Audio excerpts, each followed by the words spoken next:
Oke, baik. Assalamualaikum warahmatullahi wabarakatuh. Selamat siang menjelang sore teman-teman semua. Terima kasih sudah bergabung bersama PPIM Malaysia.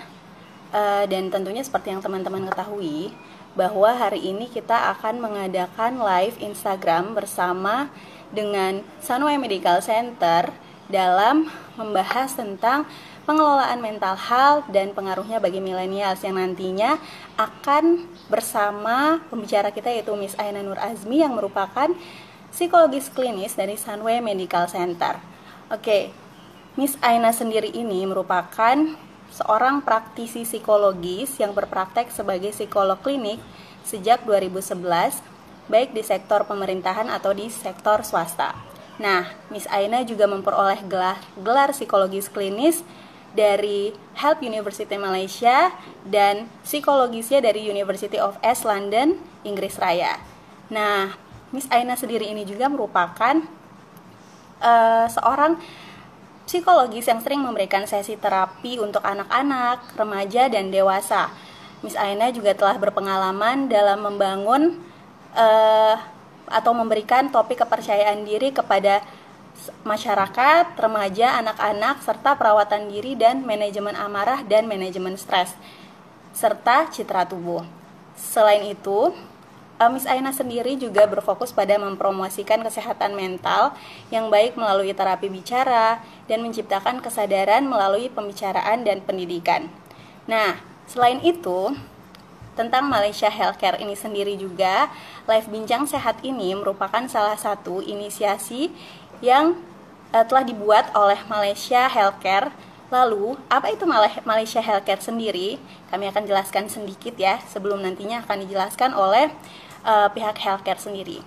Nah, Malaysia Healthcare adalah organisasi yang dibentuk oleh Kementerian Kesehatan Malaysia untuk memfasilitasi dan mempromosikan layanan kesehatan di Malaysia. Nah, saat ini ada 69 anggota rumah sakit swasta yang dapat menjadi rujukan teman-teman untuk berobat di Malaysia. Nah, Malaysia Healthcare juga memiliki perwakilan resmi di Indonesia, yaitu di Jakarta. Nah, selain itu, tentang PPIM sendiri, teman-teman pasti sudah pada tahu ya. PPIM merupakan wadah persatuan pelajar Indonesia yang berada di Malaysia. Nah, pada periode kali ini, PPIM sendiri mengusung tema yaitu kolaborasi, harmoni, dan kontribusi. Oke teman-teman, jadi selain kesehatan raga dan jiwa, ternyata kesehatan mental juga sangat dibutuhkan oleh anak-anak muda, ya nggak sih?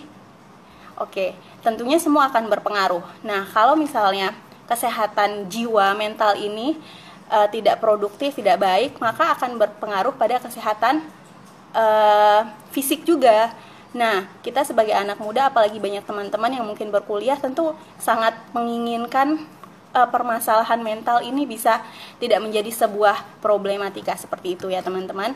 Nah, lalu seperti apa cara mengelola kesehatan mental sendiri? Nah, nanti tips dan triknya kita bisa, dan bagaimana tips dan triknya agar kita bisa hidup lebih produktif lagi. Yuk nanti kita dengarkan bersama-sama penjelasan dari pembicara kita Miss Aina Nur Azmi yang merupakan psikolog klinis dari Sunway Medical Center. Oke, sebelumnya saya sendiri Lesti sebagai host pada siang menjelang sore hari ini akan menginformasikan kepada semua yang sedang nonton live pada hari ini bahwa kita memiliki 5 voucher medical check up dari Sunway Medical Center untuk teman-teman yang memiliki pertanyaan menarik, dan kami akan pilih serta umumkan di akhir live. Jadi teman-teman nanti pada sesi Q&A boleh teman-teman cantumkan pertanyaannya di kolom komentar. Oke teman-teman?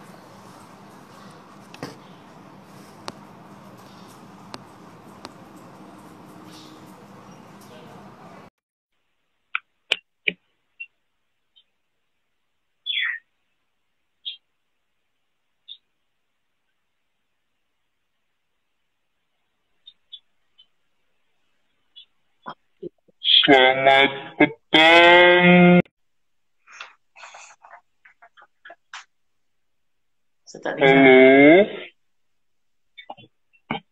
Halo. Halo. Halo. Oh iya, iya. Oke. Oke, pas. Oke. Apa kabar Puan Sarah hari ini? Kabar baik, alhamdulillah. Alhamdulillah.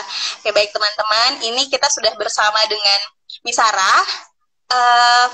Kita akan mendengarkan terlebih dahulu penjelasan oleh Miss Sarah sendiri terkait dengan apa itu Malaysia Healthcare. Silakan. Ya, terima kasih. Apa kabar teman-teman semua? Semua sehat selalu ya. Ya, ada yang di Malaysia dan juga di sehat selalu. Ada juga di Malaysia dan juga di Indonesia, ya. Indonesia. Okey, nama saya Farah daripada Malaysia Healthcare. Jadi saya hari ini beritahu yang sekarang ni Malaysia sudah membuka sempadannya untuk medical tourism ya, untuk wisata kesihatan. Yes. Ya. So tapi dibukanya khas untuk melalui atau chartered flight dan juga private jet. So belum pesawat komersialnya belum lagi ya. So teman-teman yang di Indonesia bisa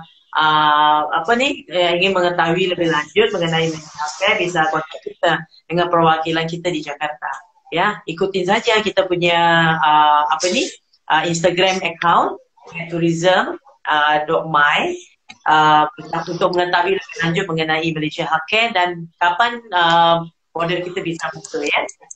Semua diharap semua kita mendengar hari ini kita ada dalam Medical Center Miss Aina yang akan membicara mengenai topik kita hari ini. Ya, tanpa membuang masa lagi, saya menjemput Miss Aina ke sini ya. Okey. Silakan. Terima kasih.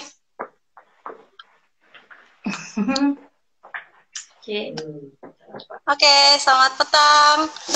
Puan Aina. Ya.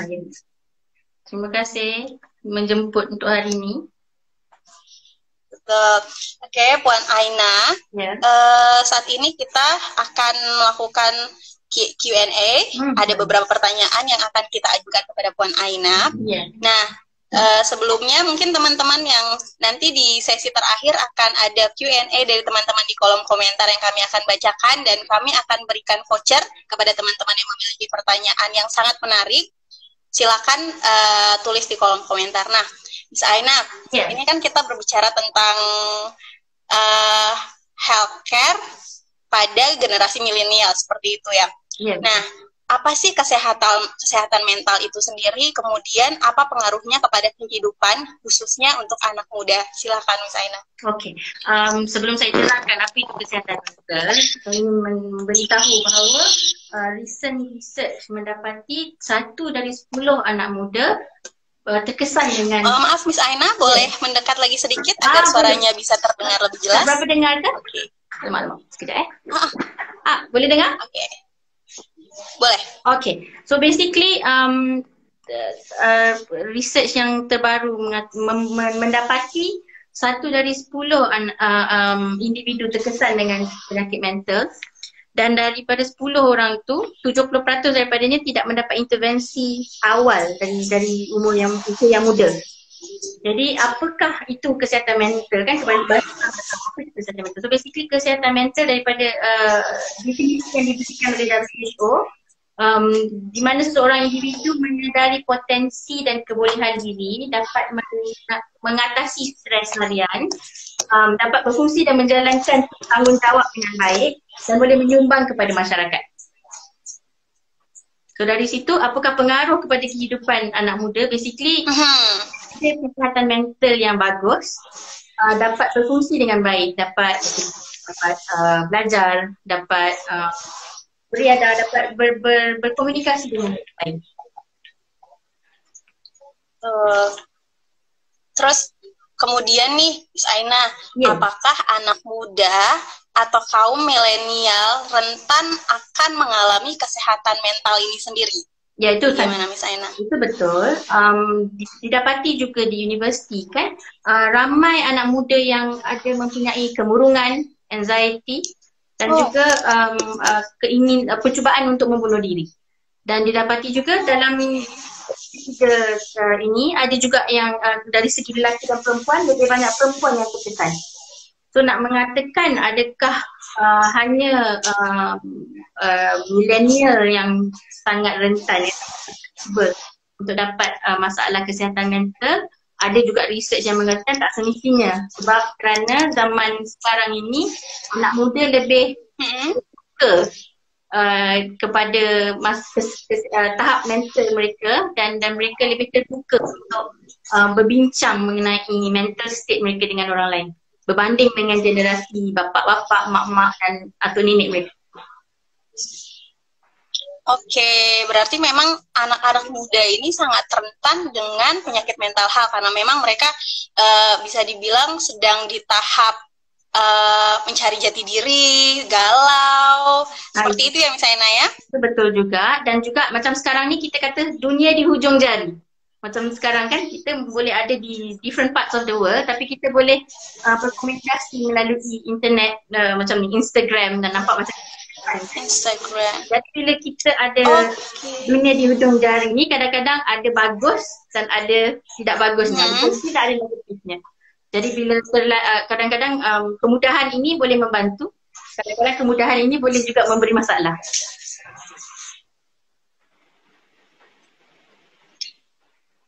Oke, Miss Aina, selanjutnya apakah ada perbedaan antara stres dan gangguan mental ataukah keduanya ini sama? Ada perbezaan. Stres adalah sesuatu yang kita alami dalam seharian dan stres stres ni juga ada dua jenis. Stres yang bagus kita panggil eustress. So eustress ni memberi kita motivasi untuk membuat sesuatu, lebih push you untuk buat sesuatu. Tapi kalau stres yang tidak bagus kita kenal sebagai distress. So distress tu basically dia akan buat yang opposite lah, dia akan beri sangat sedih, sangat penat. So that is stress. Tetapi penyakit mental adalah basically atau masalah kesihatan mental adalah apabila dia mengganggu you punya functioning, daily functioning. Kalau sekiranya dulu boleh belajar tapi sekarang tak boleh fokus, tak ada selera makan, tidak mau keluar rumah. So jadi ada perbezaan di situ. Oke, berarti memang stres dan gangguan mental ini berbeza.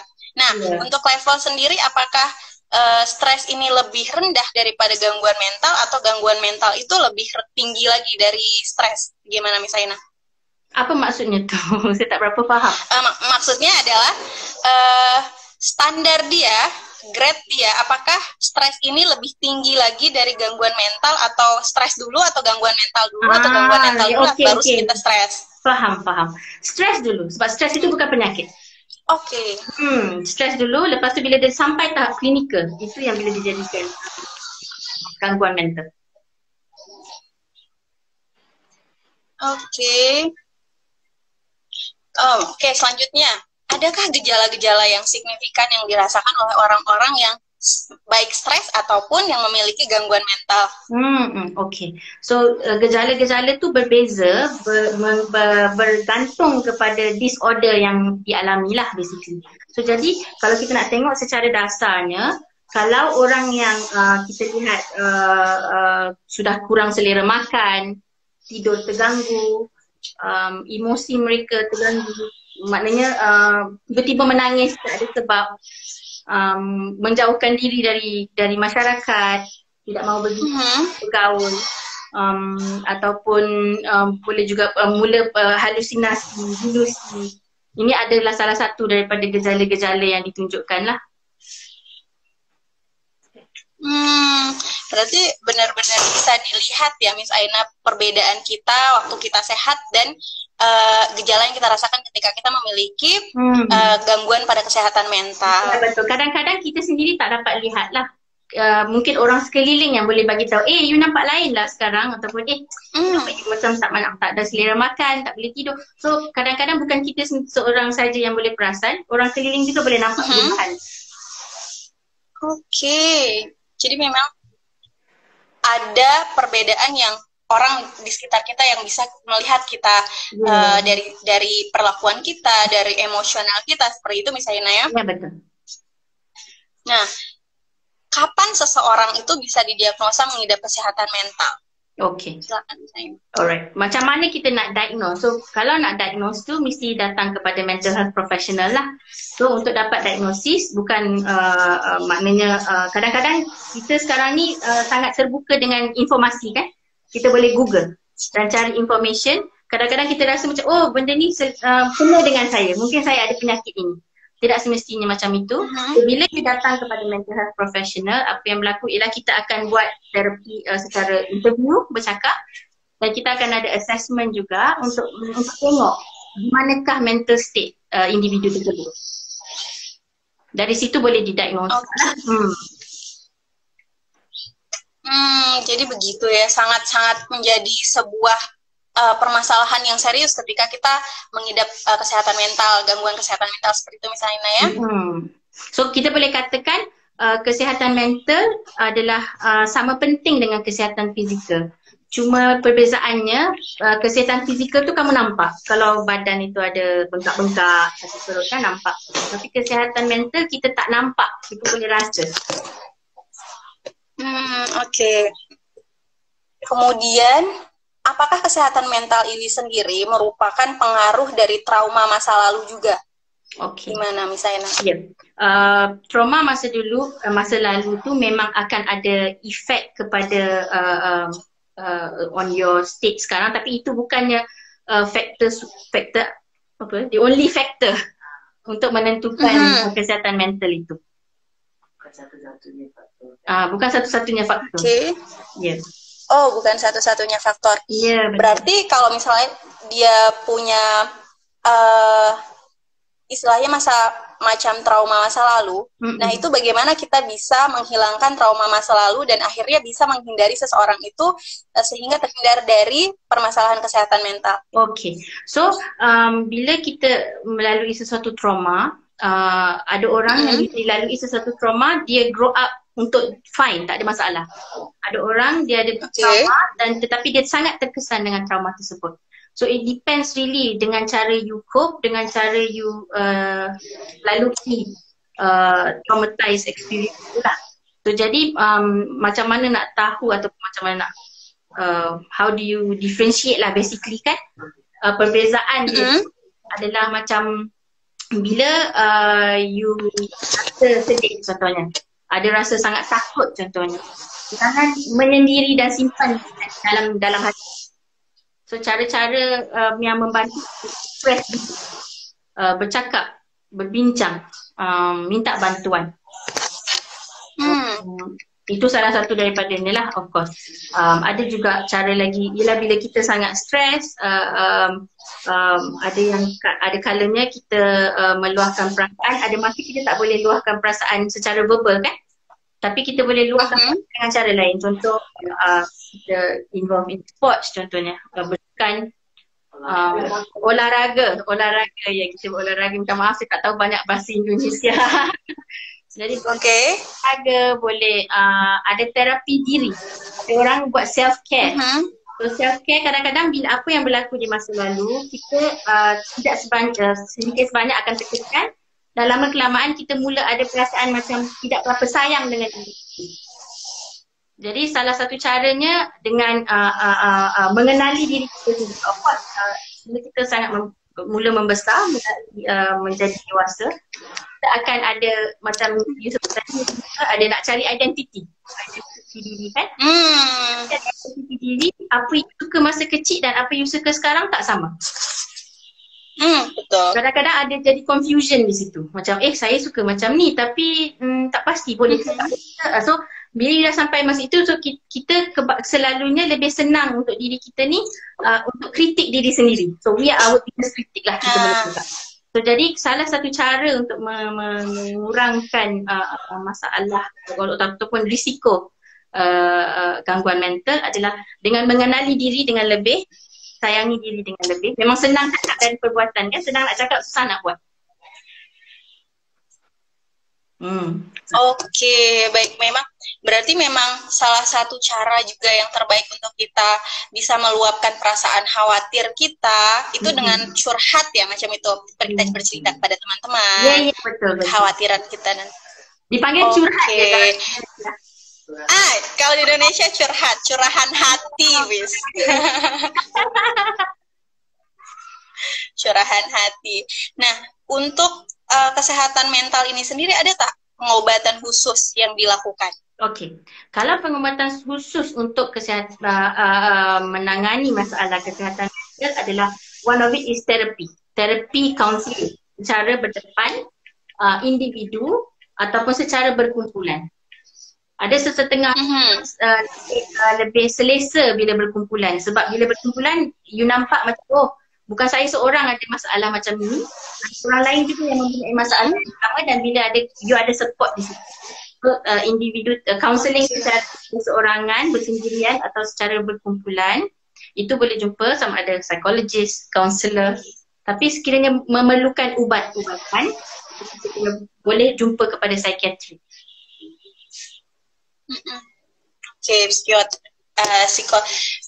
Psikiatri akan membantu untuk memecahkan permasalahan terkait dengan mental health itu sendiri ya? Ya, dan dia juga boleh prescribe medication lah, sebab dia medical doctor kan. Oke. Miss Aina, boleh tak bagi tips agar kaum milenial ini tidak mudah mengidap kesehatan mental atau gangguan mental? Okey. Ada beberapa tips. Contoh yang saya cakap tadi, curhat itu penting. Kalau tak boleh secara verbal, secara aktiviti, you olahraga, you ada hobi, ada interest. Sebab kadang-kadang bila kita buat rutin harian yang sama, lama-lama kita akan sangat lelah, kita akan jadi macam tidak bermain lepas itu. So jadi kita kena ada satu rutin lain yang boleh membantu untuk mengawal, mengatasi stres harian. Lepas pernah dengar tak me time? Me time. Bisa dijelaskan tak? Okay. Me time. Tahu tak apa itu me time? Oke, pernah dengar. Gimana tuh penjelasan yang lebih dari segi psikologisnya sendiri, Miss Aina? Alright. Me time itu seperti apa? Betul. Okey, apa itu me time? So kalau kita tengok, kita sentiasa dengan diri kita sendiri, betul? Kecuali bila kita tidur lah, itu mungkin kita dah tak sedar kan. Tapi bila setiap masa kita dengan diri kita sendiri.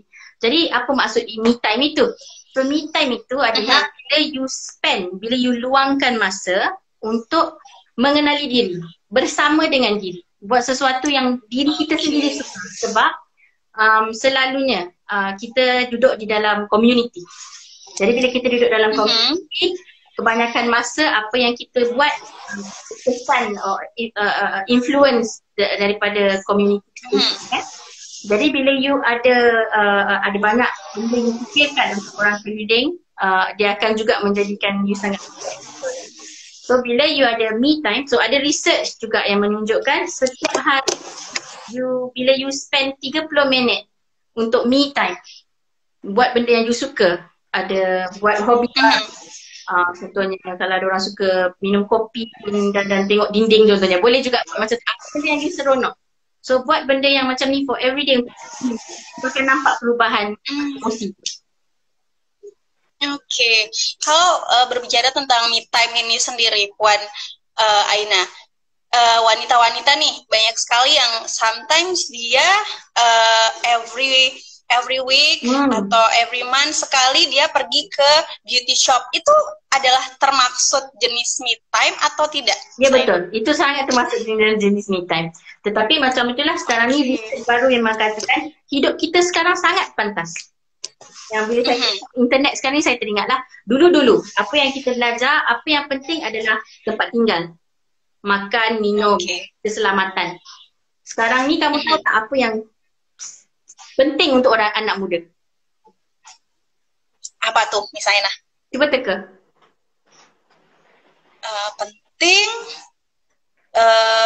shopping mungkin untuk refresh. Internet connection internet. Kenapa internet itu sangat penting? Contohnya kalau tak ada makan boleh tahan lagi, boleh diet contohnya kan. Kalau tak ada tapi kalau tak ada internet, orang sangat resah. Betul. Dan internet kena laju. Kalau slow pun bila nak upload kan, ataupun dalam jalan betul sekali. Ya, traffic jam tu jadi boleh jadi stress. So bila ada internet dah laju, everything is very fast, semua sangat cepat. Jadi kadang-kadang tu penting juga untuk kita duduk sebentar dan ambil break. So macam terbalik kepada time kan, orang yang kata okey, saya ni sangat sibuk sangat, tak ada masa untuk 30 minit. Jadi saya ambil me time minggu depan, bulan depan. Tanpa kita sedari, setiap hari kita akan ada stres yang bertambah. Bila stres tu bertambah dan kita tidak buat apa-apa mengenai stres itu yang nanti you burn out. You burn out, you rasa macam overwhelmed, dah terlalu banyak dah, I cannot take this anymore. So sebab tu didapati every day you kena ambil certain break untuk diri sendiri. So kalau you tak ada 30 minit, you ada 2 minit. So ambillah 2 minit untuk buat sesuatu yang you suka. So hari ini saya ada bercakap dengan seseorang, dia sangat sibuk, tak ada masa untuk 30 minit. Tapi bila bincang-bincang apa yang dia suka, dia kata saya suka minum air Milo. Bila minum air Milo saya suka gembira. Di Indonesia ada Milo ke? Macam ada. Ada. Dia sangat suka minum Milo. So apa yang kita bincangkan di dalam sesi adalah okey, ambil 2 minit dalam waktu rutin kerja you, pergi buat air Milo, duduk, minum air Milo dan enjoy rasa. Enjoy. Itulah your me time untuk hari itu. Okey. Jadi memang me time. Memang me time?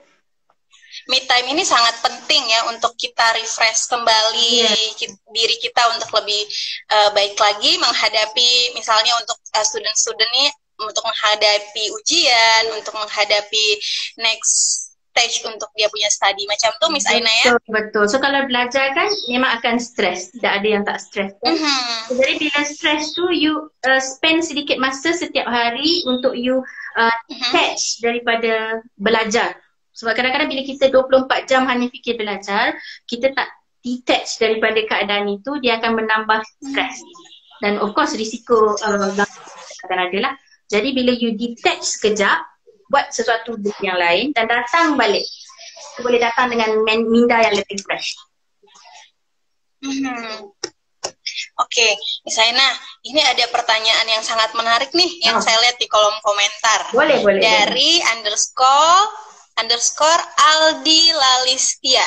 Assalamualaikum Puan, maaf mau bertanya, apakah seseorang yang introvert beresiko untuk mengalami gangguan kesehatan mental dan bagaimana cara mengubah diri yang introvert menjadi ekstrovert? Oh ya, memang macam introvert nih susah untuk dia curahan hati tadi ya Miss ya. Macam ni. Jadi kita lihat macam ni, dia tidak semestinya bila dia introvert dia lagi senang untuk dapat gangguan mental. Tidak semestinya. Extrovert terdedah kepada risiko untuk mendapat kesihatan gangguan mental lah. Sebab apa? Banyak-banyak faktor kan. So nak mengatakan adakah orang yang introvert lagi senang terdedah kepada risiko untuk mendapat gangguan mental? Tidak. Dan macam mana orang introvert nak jadi extrovert? Okey, mula-mula apa tujuan untuk menjadi extrovert? Kadang-kadang bila kita dapat kan kena mula dengan tujuan juga. Kenapa saya nak jadi lebih extrovert? Apa fungsi dia? Untuk apa? So bila you dah tahu, kenapa, mengapa, untuk apa saya buat ini semua, lepas tu of course cara-caranya boleh dipelajari. Macam mana nak jadi lebih extrovert kan? So macam mana nak bersosial dengan lebih contohnya. So tapi nak bersosial dengan lebih kena lihat juga cara-caranya macam mana. Ada cara, of course salah satunya dengan attend therapy session lah. Boleh jumpa satu counselor untuk tahu lebih. Oke. Berarti memang cara terbaiknya adalah bertemu dengan psikiater atau orang-orang yang memang memiliki ilmu psikologi seperti Miss Aina, yaitu psikolog klinis. Seperti itu ya Miss Aina ya. Kadang-kadang kita boleh juga curahan hati dengan kawan-kawan, dengan teman-teman kan. Boleh tanya. Kadang-kadang kalau tengok teman yang kita percaya kan, boleh tanya macam mana kamu berani buat macam ini. Saya nak cuba tapi tak berani. So jadi kita boleh belajar juga daripada orang lain. Jadi memang curahan hati ini merupakan solusi yang baiklah untuk awal mula kita menghindari penyakit mental hal itu sendiri. Curahan hati dan juga komunikasi.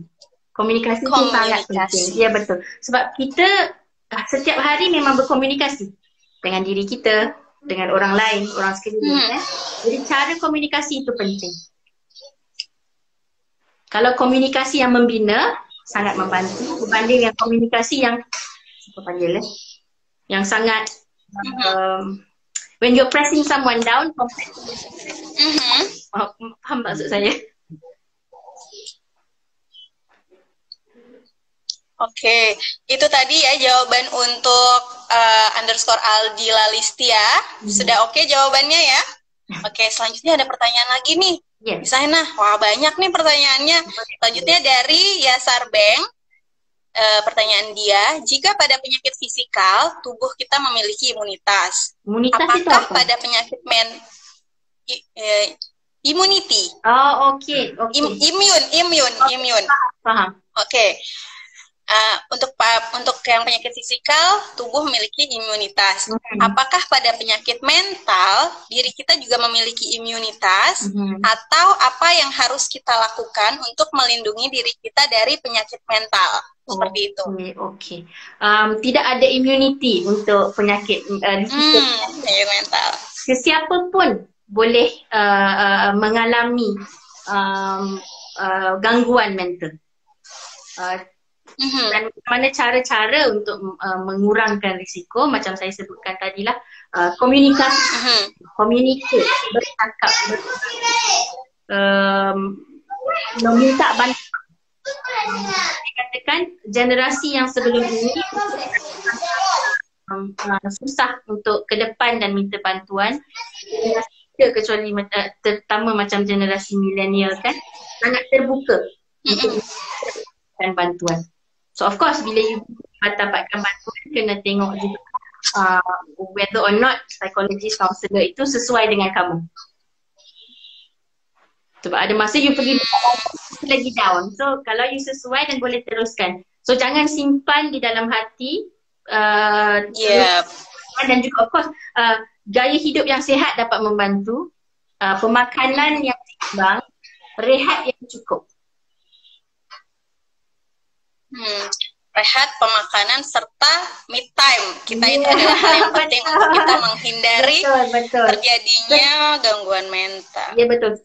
Nak tambahkan, sekiranya kamu rasa functioning kamu berkurang. Functioning itu maknanya kalau dulu saya boleh konsentrasi, kalau dulu saya boleh bangun pagi, kalau dulu saya boleh buat kerja, saya boleh belajar. Bila your functionality dah affected, then you know sesuatu tak kena. Saya perlu minta bantuan. Okey.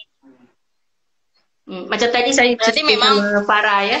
Setiap orang ada, kita tu tak perfect. Jadi kita ada, kita kurang. Ada orang yang internet kan? Ada orang yang suka benda teratur sangat. Sangat teratur. Semua benda kena sama tinggi, semuanya kena sama warna. Tapi tak semestinya orang itu mempunyai OCD, Obsessive Compulsive Disorder. Personality dia. Tetapi bila dia punya personality itu menyebabkan dia tak boleh keluar rumah. Dia bergaduh dengan kawan dia. Dia tak boleh tidur. Dan dia kena basuh tangan sampai 1 jam. Dia tak kena minta bantuan. Kena pergi untuk asposap lah. Okey. Berarti memang caranya seperti itu ya Miss Aina, untuk memperbaiki diri lagi agar terhindar dari mental health. Nah selanjutnya nih, masih pertanyaan berlanjut hal tadi nih dari Yasar Beng. Bagaimana kita mengenali orang mengidap penyakit mental? Karena setiap orang memiliki pribadi yang berbeza. Apakah ada standar normal sehingga seseorang dapat mengklaim mentalnya sehat? Bagaimana tuh Miss Aina? Mengklaim itu apa? Mengklaim, mengatakan, sehingga seseorang itu mengatakan mentalnya sehat. Dari segi orang melihat dia mungkin ada gangguan mental, emosinya tak stabil, tapi dia tetap merasa saya sehat saja, tak ada gangguan mental. Itu seperti apa Miss Aina? Okay, maksud saya macam mana nak tahu seseorang itu mungkin mempunyai gangguan mental? Salah satu daripadanya yang paling senang kita nak nampak ialah bila functionality dia itu affected. Bila tidur terjejak, ialah kita dianya sendiri rasakan, okey, saya ini dah berubah. Dia 2 minggu sekarang sangat berubah. Ada sesuatu, emosi saya berceramuk mungkin. Secepat nangis mungkin. Dia sendiri tahu, okey, ini dah ada something wrong. So pergi minta bantuan. Kalau sekiranya dia sendiri tidak nampak, orang di keliling perlu menasihati orang itulah. Contoh macam tadi diberitahukan, orang keliling nampak kamu ni terganggu emosi kamu. Tapi dia pula kata tak, okey sahaja, tak ada masalah. Jadi kalau dia kata dia tak ada masalah, adakah kita boleh paksa dia untuk datang therapy session? Tidak boleh. Sebab untuk ada kepada therapy session perlu dengan rela hati. Sekiranya orang tu tidak rela untuk ada di situ, tak boleh paksa. Tetapi orang keliling boleh nasihati. Sehat. Oke, berlanjut pada pertanyaan selanjutnya nih. Saya tertarik pertanyaannya Farevi. Nah, tadi kan Miss Aina mengatakan bahwa dengan communicate, memberikan nasihat. Nah, bagaimana untuk orang-orang yang selfish, yang tidak bisa mendengarkan nasihat dari orang lain? Bagaimana bisa menjaga porsi antara self-love agar tidak menjadi selfish itu sendiri, Miss Aina? Oke. Bagaimana orang keliling nak hadapi orang yang macam ini ataupun macam mana? Iya, betul. Okey. So sekiranya kita berhadapan dengan orang yang sangat selfish, contohnya kan, there's only so much we can do. Apa yang kita buat adalah apa orang tu react, apa orang tu buat di luar kawalan kita. Kita tak boleh mengubah orang lain. Apa yang kita boleh buat adalah bagaimana kita react dengan apa yang dia buat. Make sense tak? Okey. So sekiranya orang ini perangainya cepat marah, kita akan terkesan. Jadi pada individu itu dia tidak mempunyai masalah kan, tapi bagi kita terkesan dengan perangai dia. Jadi untuk dia minta bantuan, dia kata saya okay, I'm fine, I don't need help. Tetapi apa yang jadi kepada diri anda, itu you cannot control what happen to other people, tapi you boleh control apa yang happen dengan diri sendiri. Jadi diri sendiri kena melihat bagaimana saya terkesan dengan apa yang berlaku. Dan sekiranya saya boleh manage saya punya perasaan, saya lakukan, dan sekiranya tak boleh, saya minta bantuan. Oke. Lanjut lagi ke pertanyaan ini nih. Nah, kalau saya pribadi misalnya saya sangat selfish. Tetapi saya selfishnya saya itu dikarenakan saya sangat self love seperti itu. Nah, bagaimana antara self love ini yang kita jaga agar tidak menjadi selfish? Kan banyak tuh Miss orang-orang yang self love tapi akhir-akhirnya ketika kita communication dengan orang lain rasanya kita dianggapan orang lain jadinya kita selfish. Itu bagaimana? Faham. So sayangi diri penting. Ukhuwah dengan orang lain juga penting. Jadi sekiranya macam tadi ditanyakan, macam mana nak tahu selfish saya, self love saya ini adalah sebenarnya selfish. So macam mana nak tahu? Salah satu daripadanya adalah bila berlaku, kita panggil apa ketidaksefahaman human dengan orang lain, menyebabkan ada rift, kita panggil kan, ada macam boom macam tu. So when that happens all the time, then you tahu, okay, adakah ini self love atau perlukah saya lihat kembali definisi self love saya. Sangat complicated. Berarti dari kan? Diri manusia kita ni sangat complicated. Betul. Yang menariknya pasal kehidupan kita bukan ada resepi untuk buat kek. Kalau buat kek kita kena letak 100 gram tepung, 100 gram butter, 100 gram gula. You silap sikit kek you tak jadi. Tapi dalam kehidupan ini menariklah di situ. Dia bukan one size fits all. Dia ada banyak situasi dan banyak cara untuk kita menangani. Jadi intinya communication is important. Macam tu ya. Macam komunikasi juga. Kita ni boleh ada benda webinar ke apa pun, IG lain untuk mengatakan mengenai komunikasi. Tetapi komunikasi ada 3 jenis kan, assertive, passive dan aggressive. So passive itu adalah bila kita hanya dengar terus. Okay, tak setuju pun simpan. Okay saja, tapi dalam hati rasa sangat marah. Aggressive adalah bila it's my way or no way. Maknanya kena ikut cara saya. Kamu itu sedih ke marah ke, saya mau ikut cara saya saja. So dua-dua ekstrim cara komunikasi ini tidak membantu. Kita kena ada titik tengah, yang tengah-tengah itu yang dipanggil assertive communication. Assertive tu kita panggil win-win. Okay, assertive. Maknanya kita katakan apa yang kita perlu, apa kita rasakan, apa kita fikirkan, tetapi cara kita menyampaikan ayat-ayat itu kena berhemah juga. Tak nak mengguris perasaan orang lain kan. So win-win lah, maknanya orang yang mendengar pun gembira, kita pun gembira. So itu assertiveness. Oke. Nah selanjutnya nih ada pertanyaan dari mana ya? Ya, Foni. Nah, gimana sih cara ubah stigma orang-orang bahwa punya mental illness bukan berarti kurang ibadah? Nah, banyak tuh kan yang kurang iman nih, tak sembahyang nih. Macam tuh, itu gimana cara menghindari stigma seperti itu? Zainah, silakan. Salah satu daripadanya ialah untuk lihat juga sejarah, sirah. Depression, kemurungan. Itu bukan hanya berlaku di zaman sekarang. Nampaknya tak semestinya kamu, bila kamu tidak beribadah, tidak berdoa, kamu senang mempunyai masalah kemurungan contohnya kan. Sebab kemurungan itu adalah kita panggil apa ya? A disturbance of the mind. Jadi bila berlaku macam ini, tidak semestinya kerana kamu tidak beribadah. Jadi sebabkan itu saja. Dia bukan salah satu kompleks, the only factor. Dia ada banyak faktor kan yang menyebabkan benda ni semua berlaku. Jadi untuk diri sendiri, yang untuk orang-orang yang di luar sana yang sendiri rasakan macam saya ni ada rasa macam sangat down, sangat murung, adakah sebab saya tidak cukup beribadah? Tidak semestinya. Berarti memang itu adalah stigma yang buruk ya, yang akhirnya membuat kita down lagi seperti itu ya, Miss Aina. Ya, dan stigma seperti ini juga yang membuatkan orang tidak berani untuk meminta bantuan. Salah satu daripada stigma, since awak dah cakap pasal stigma kan, ada juga yang stigma yang sekiranya saya jumpa kaunselor, saya jumpa psikologist, sangat takut. Adakah saya gila? Adakah saya kurang siuman? Adakah saya kurang waras? Tidak. Oke. Berarti memang sangat tidak baik nih stigma-stigma. Berarti kita juga harus menjaga cakap kita, omongan kita kepada orang lain hingga tidak menyakiti hati orang seperti itu, Miss Aina ya. Betul.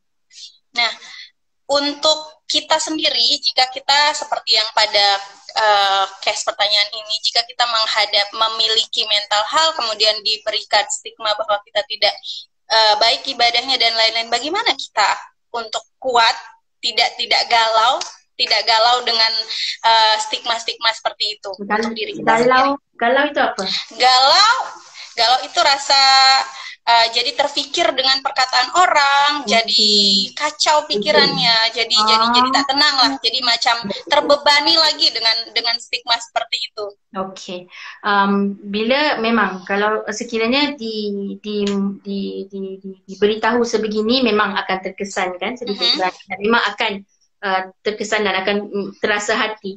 Jadi macam mana cara untuk mengurangkan rasa macam ini? Salah satu daripadanya adalah kita sendiri melihat di dalam diri. You look internally. Kalau you tengok internally, you memang tidak akan dapat please everybody. Nah, mungkin kita ingat saya buat macam ni, saya akan dapat please orang ni memang tidak boleh, tidak you cannot please everyone. So in order to do that, you kena melihat internally dan lihat sendiri apa yang saya perlukan. Kenapa saya jadi macam ni? Semua yang berlaku ada sebab.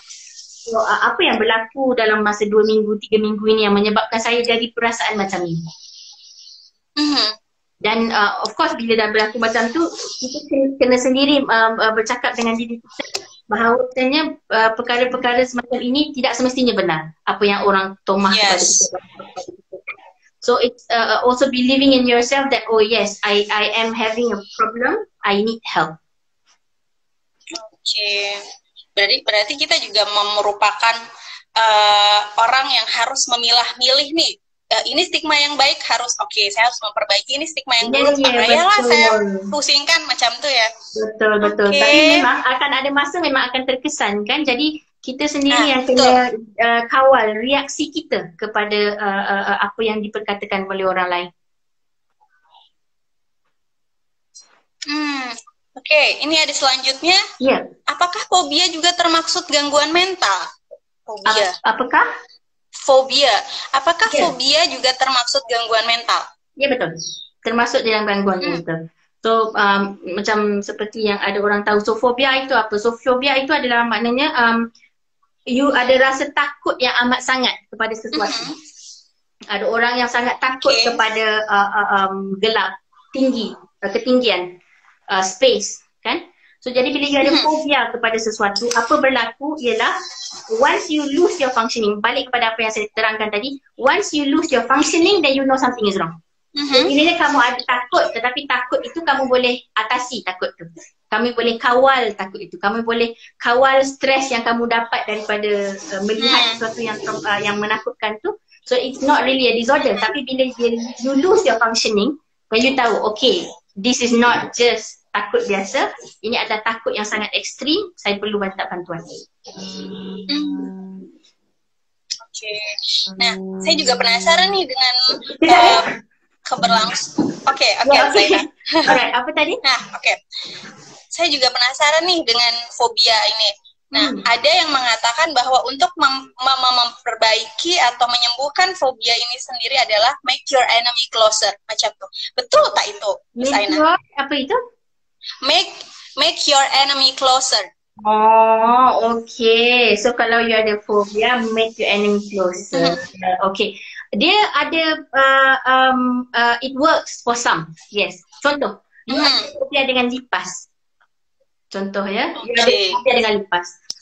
Salah satu cara kita panggil flooding, whereby you expose diri you duduk dengan beratus ekor lipas dan cuba kawal macam mana you punya reaksi masa duduk dengan lipas-lipas tersebut lah. Jadi flooding boleh membantu, tetapi ada limit juga. Tak semestinya when you make your enemy closer, it akan membantu your phobia. Kadang-kadang it will make your phobia worse. Sebab tu jangan ambil keputusan terus dengan diri sendiri.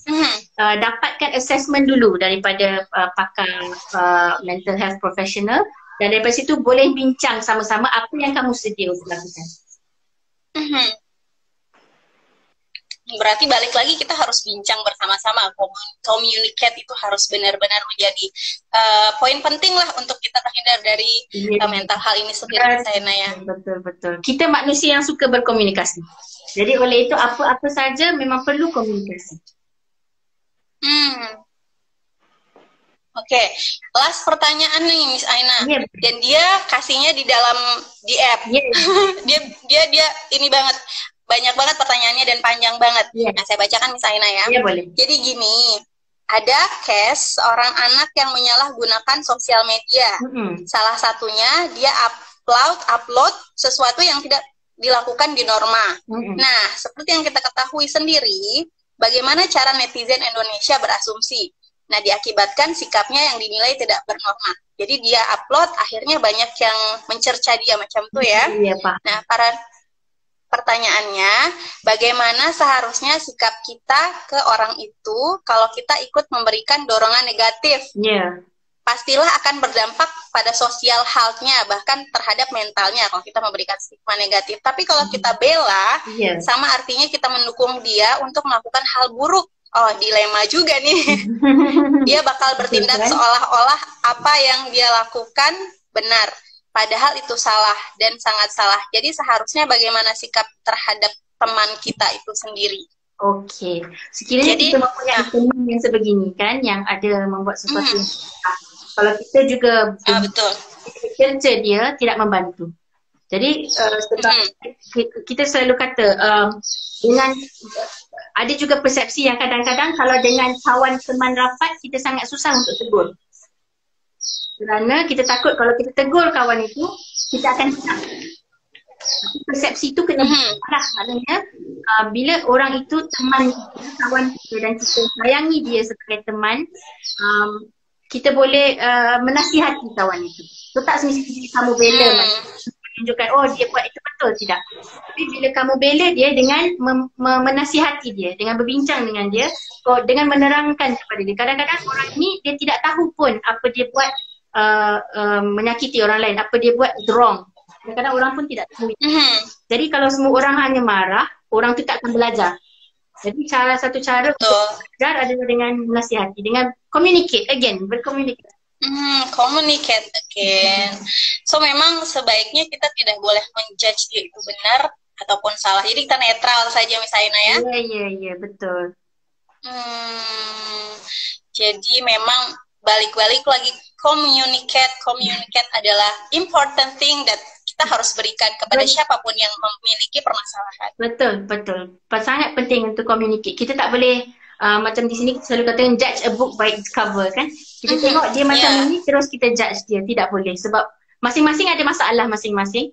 Jadi kita untuk mengetahui kita kena mendalami. Macam saya seorang psikologis, soalan yang saya selalu terima daripada orang adalah can you read my mind? Boleh awak baca minda saya?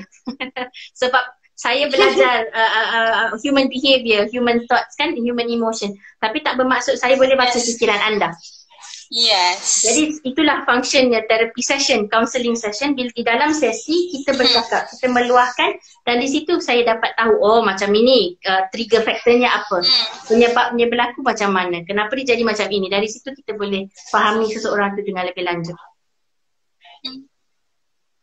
Oke, berarti memang me time, kemudian communication adalah hal yang sangat penting yang awal mula kita lakukan untuk menghindari terjadinya mental health ini. Ya, betul. Oke. Ini saya mau tanya sesuatu.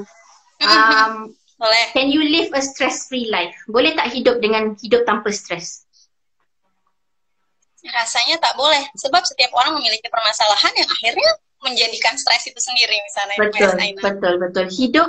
Hidup kita tidak akan ada hidup yang free stress free. Hidup memang akan ada stres. Kadang-kadang benda yang harian membuat kita stres itu semua memang ada. Tapi cara penting adalah macam mana kita tangani stres itu. Bukan macam mana kita buang stres. Kita tak boleh buang stres. Stres memang akan ada. Kita boleh belajar untuk tangani stres dengan baik.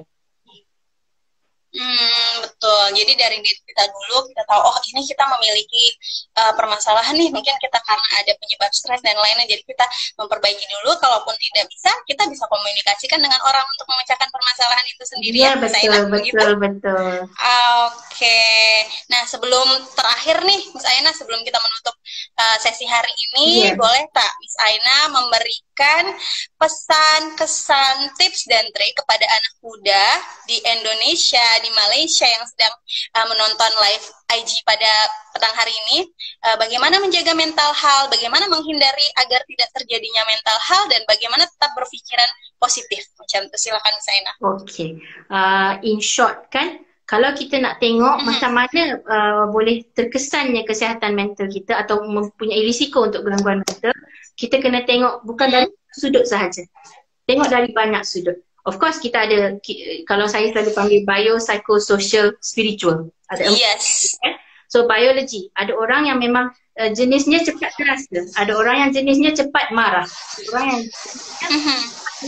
so jadi biologi orang tu macam mana, psikologi orang tu macam mana, keadaan mental state dia macam mana, social, macam mana environment seseorang itu macam mana.